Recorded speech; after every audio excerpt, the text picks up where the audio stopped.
حضرت خواجہ نظام الدین اولیاء اپنے ملفوظات کے اندر لکھتے ہیں، کہتے ہیں حضرت عثمان غنی رضی اللہ تعالیٰ عنہ وہ شخصیت ہے جو نبی کا دماد بھی تھا، نبی کا یار بھی تھا۔ جملہ دیکھو ذرا، کہتے ہیں وہ شخصیت ہے جو نبی کا یار بھی تھا، جو نبی کا دماد بھی تھا، اور خدا کی قسم جو اگلے جملے لکھے ہیں وہ تڑپا دینے والے ہیں۔ کہتے ہیں یہ وہ دماد تھا حضرت عثمان غنی رضی اللہ تعالیٰ عنہ، اور جن کے دماد ہونے پہ مصطفیٰ خوشی کا بھی اظہار فرماتے تھے، مصطفیٰ فخر کا بھی اظہار فرماتے تھے۔ رسول اللہ جس پہ فخر فرمائے یار، وہ کوئی چھوٹی شخصیت ہے؟ نبی پاک علیہ السلام، پھر آگے لکھا حضرت خواجہ نظام الدین اولیاء رحمۃ اللہ تعالیٰ علیہ نے، آپ فرماتے ہیں کہ جب نبی پاک علیہ السلام کی صاحبزادی حضرت بی بی رقیہ رضی اللہ تعالی عنہا آپ کا انتقال ہوا، اور جناب محمد مصطفیٰ صلی اللہ علیہ وسلم نے جب حضرت عثمان غنی رضی اللہ تعالی عنہ کو غمگین دیکھا تو کملی والے سے راہ نہیں گیا۔ کملی والے نے فرمایا اگر مجھ محمد کی 100 بیٹیاں ہوتی یکے بعد دیگر عثمان غنی میں نے تیرے نکاح کے اندر دے دینی۔ دو حالانکہ یہ مقام بھی کسی کو حاصل نہیں ہے، یہ شرف صرف حضرت عثمان غنی کو حاصل ہے، لیکن نبی پاک علیہ الصلوۃ والسلام نے کیا فرمایا؟ وہ دیکھو تو صحیح، نبی پاک کو حضرت عثمان غنی پر فخر کتنا تھا، نبی پاک علیہ الصلوۃ والسلام کو حضرت عثمان غنی رضی اللہ تعالیٰ عنہ پہ خوشی کتنی تھی۔ فرمایا عثمان پریشان نہیں ہونا، اگر مجھ محمد کی 100 بیٹیاں ہوتی یکے بعد دیگر ساری تیرے نکاح کے اندر دے دینی۔ علماء نے لکھا یہی وجہ ہے، یہی وجہ ہے کہ عثمان وہ ہے وہ جس پہ آسمان والے بھی ناز کرتے ہیں، زمین والے بھی ناز کرتے ہیں۔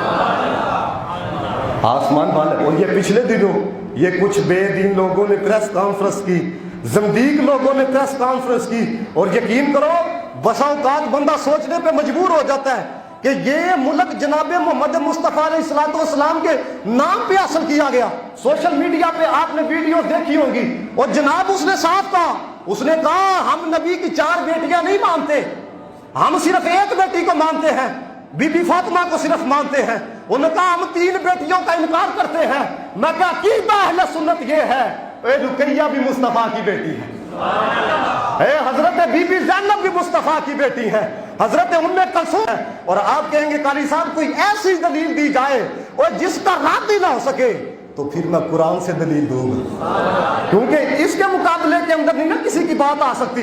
رب کائنات نے فرمایا یا ایھا النبی کلی ازواجک و بناتک، اور دیکھو کہتے کیا ہے، کہتے ہیں وہ جو 3 بیٹیاں تھی نا وہ مصطفیٰ کریم علیہ الصلوۃ والسلام نے مانگ کے لی تھی، اور میں کہ سارا جہان جن کا صدقہ کھا رہا ہے وہ رب کے سوا کسی اور سے نہیں مانگتا۔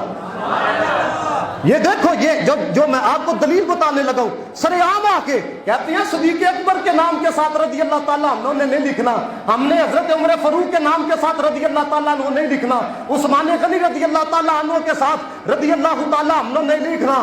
تو میں نے کہا تم لکھو یا نہ لکھو، کہو یا نہ کہو، رب قرآن میں کہہ رہا ہے رضی اللہ عنہم ورضوا عنہ۔ تم کہو نہ کہو، رب نے کہہ دیا ہے، یہ تو تم کو مرنے کے بعد پتا چلے گا نا۔ اور میں تو کہتا ہوں، لوگ کہتے ہیں نا آؤ جی مناظرے کے لیے، آؤ جی جناب ٹیبل ٹاک کے لیے، میں کہتا ہوں ٹیبل ٹاک کو چھوڑو، ان کے چہرے دیکھ لو، سنیوں کے چہرے دیکھ لو، خدا کی قسم فخر نظر آتا ہے۔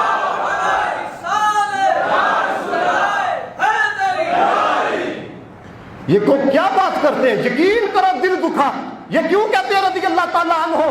نہیں جناب ہم نے کہنا اس کی وجہ یہ ہے نعوذ باللہ من ذالک، وہ صدیق اکبر رضی اللہ تعالیٰ عنہ کو صاحب ایمان ہی نہیں مانتے، عمر فاروق رضی اللہ تعالیٰ عنہ کو صاحب ایمان نہیں مانتے۔ خدا کی عزت کی قسم، صدیق وہ ہے، عمر وہ ہے، عثمان وہ ہے، رب کا قرآن گواہی دیتا ہے کہ پکے ایمان والے ہیں۔ لقد رضی اللہ عن المؤمنین ہے وَإِذَا قِيلَ لَهُمْ آمِنُوا كَمَا آمَنَ النَّاسُ قَالُوا أَنُؤْمِنُ كَمَا آمَنَ السُّفَهَاءُ۔ رب کا قرآن گواہی دیتا ہے۔ اور دوستان محتشم، یہ جو بات یہ دلیلیں یاد رکھنے والی ہیں، کیونکہ پھر کیا ہے، پھر نوجوانوں کو بھڑکایا جاتا ہے۔ دیکھیں جی یہ میں کہتا ہوں قرآن کیا کہہ رہا ہے، یا ایھا النبی کل ازواجک، سوڑے اپنی ازواج سے کہہ دو، وَبَنَاتِکَ، اپنی بیٹیوں سے کہہ دو،